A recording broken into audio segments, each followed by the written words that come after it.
let's talk about this as fast as humanly possible. Here we go. I feel like all I do these days is just repeat myself, but it's all good. This person says Jesus is the only way for salvation. God bless. My question is, if he's the only way to salvation, what's the purpose of all the other prophets? If Jesus is the only way, well, Abraham never even knew Jesus. Moses never knew Jesus. The father of all mankind, Adam, didn't know Jesus.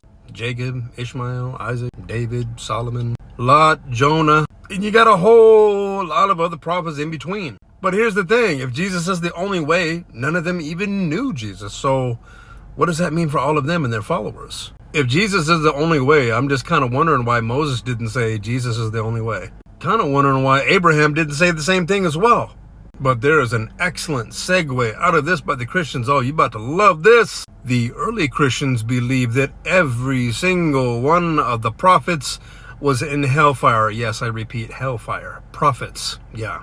Abraham in hell? Yep. Moses? Yep. Adam? All of them. Look, you don't have to take my word for it. All you gotta do is Google and search harrowing of hell. Long story short, Jesus, when he got crucified, he went down to hell and basically made dawah to all of the prophets there, including Adam, Moses, Abraham, all the prophets.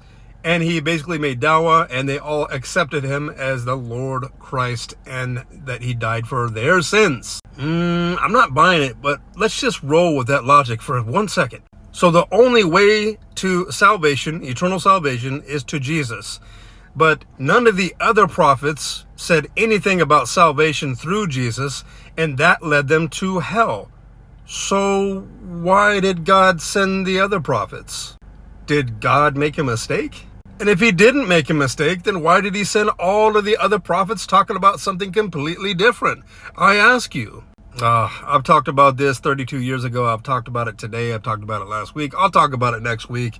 10 years from now, to the Christians, you simply saying that Jesus is the only way for salvation's not good enough, because people are smart and they use the brain. It makes a lot of sense why 20,000 American Christians become Muslim every single year.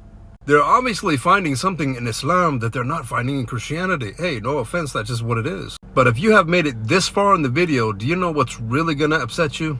I'm going to turn the comments off, and I'm going to turn the stitch off and the duet. Oh, you know why? Because I think y'all just like to argue just to argue. You know, you kind of got to give it to me. I know both sides of the coin. I've been a Christian for the first 19 years of my life, went to church 3 days a week, and now I'm a Muslim for 32 years, and I have studied formally.